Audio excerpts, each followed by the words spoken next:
Today we're going to be looking at the new Callaway drivers from 2020. So we've got the new Callaway Mavrik range.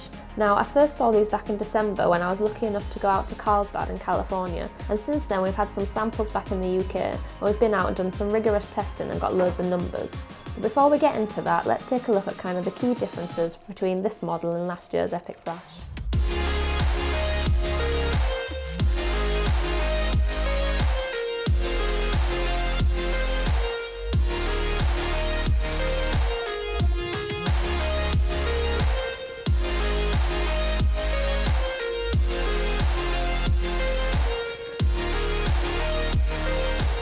So I think the first key thing to note is the visuals are very different between the two models. This year's model is orange compared to the last year's green, and I think visually I much prefer this. I would definitely say in the new model it's a much of a sleeker look. We can kind of see all the angles are running in one direction, where in this it does look quite busy with lots of different shapes and colours. So for me personally, this is a much more simplified look. Obviously we're not really going to see it from this angle when we're over the ball, so this is kind of more the visual you're going to see when you're hitting shots. And again, I'd say it's just been more simplified, so we kind of lost these extra lines on the crown. It's just got a more simple look. The lines around the back are more simplified and just kind of blanked out in gaps, so you're getting this visual of the shape, but it's just all more simplified and a kind of a more classic look, which I definitely do prefer over the ball. Overall on colourings, that's kind of really important when you go into a shop. It's the thing that kind of pops out on the wall. You see that colour, it matches through onto the head cover. So you want something that kind of you really like and suits you.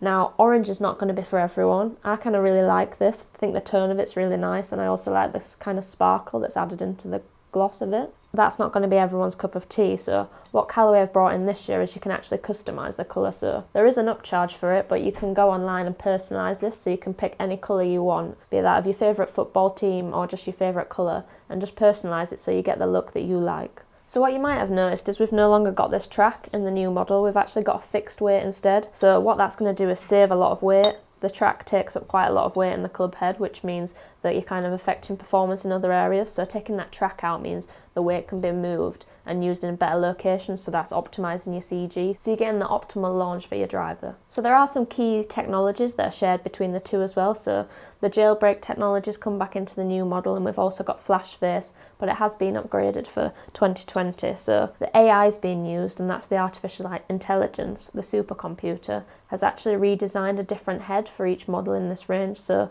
we've got 3 drivers in this range rather than the 2 we saw last year, and each one has an individually designed face. So this just means that for where you're going to strike it relative to what player uses each club, the face is designed specifically to help you. So in some of the other models, it's giving you a bit more forgiveness towards the toe, because that's where people tend to strike it. So each one has an individually designed face for the use of that club. But the key new technology behind these drivers is actually the reshaping. So you can see here we've got quite a significant different shaping on the sole to what we've seen in previous years, and Callaway are calling this the cyclone shape. So we've got a significantly higher trailing edge, and we've also got a flatter sole, and all this reshaping is just designed to reduce drag, so that means you're going to move the club head faster and ultimately get you more distance. Now in each of the heads in this range there's kind of slightly different shaping, and that's just dependent on what they want that model to do.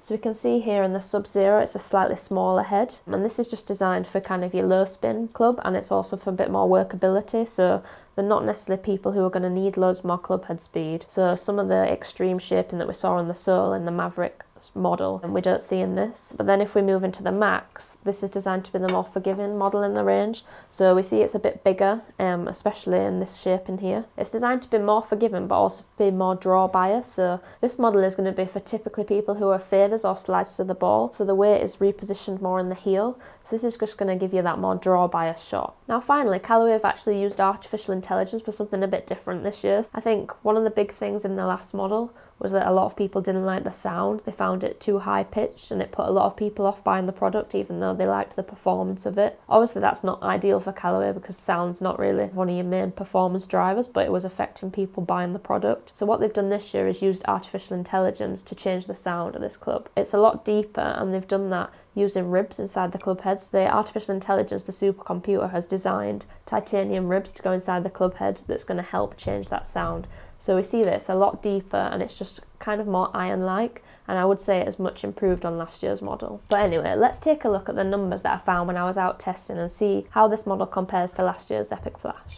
So with the Mavrik model, when testing, the first thing you really notice is because of this high trailing edge, it really does feel like it's sitting quite high off the ground. And that's not really a visual that I found off-putting or beneficial, it's just one of those things you notice. Behind the ball, it's a really classic shaping, which I did really like. Traditionally, I've always used drivers that are very classic and clean looking, so this is something that I really enjoyed looking at over the ball. Now, when we kind of move into the numbers, a key thing about the story was reshaping and clubhead speed. I was quite interested to see if I would get more clubhead speed, and I actually did. So I was getting 95 miles an hour out of this when I was testing. Compared to last year's model, I was getting 93, so I was up 2 miles an hour, which I think is pretty impressive just from the reshaping story. When we look at that then in terms of distance, I was getting 223 yards a carry, and that's actually identical to what I was getting out of the Epic Flash. And I think kind of the key thing to look at here is in the Epic Flash I was getting a bit more of an effective smash factor, so I was getting 1.49 out of the Epic Flash, whereas with the Mavrik I was only getting 1.46. Obviously I tested these both in the same shaft. Maybe you could say because I'm swinging it faster in the Mavrik,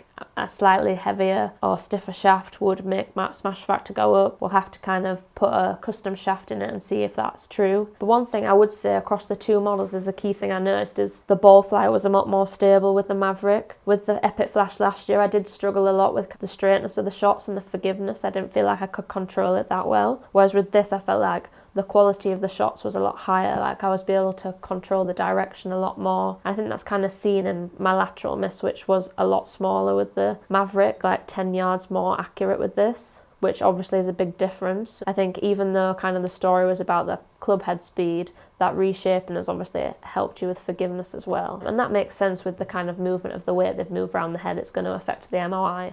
And clearly here it's given me a bit more forgiveness. Moving into the Sub-Zero model, this was the one I was actually custom fitting to when I was out in Carlsbad. This is the one that I got the most distance out of, so I was getting 229 carry out of this. My clubhead speed was down a bit in this, so it was down to 94.1, but that was still up a mile an hour from the last year's Epic Flash Sub-Zero model. So I am seeing more clubhead speed across the range with these clubs. Again, I did see that my smash factor was slightly reduced from last year's model, but I was actually getting a lot more yardage out of this, so the 229 carry that I was getting out of the Mavrik Sub-Zero was 10 yards further than I was getting out of the Epic Flash Sub-Zero, so that's quite a significant jump in distance. So finally we've got the Max model. Obviously we didn't have this last year, so there's not something to directly compare against, but kind of the key story behind this is the draw biased.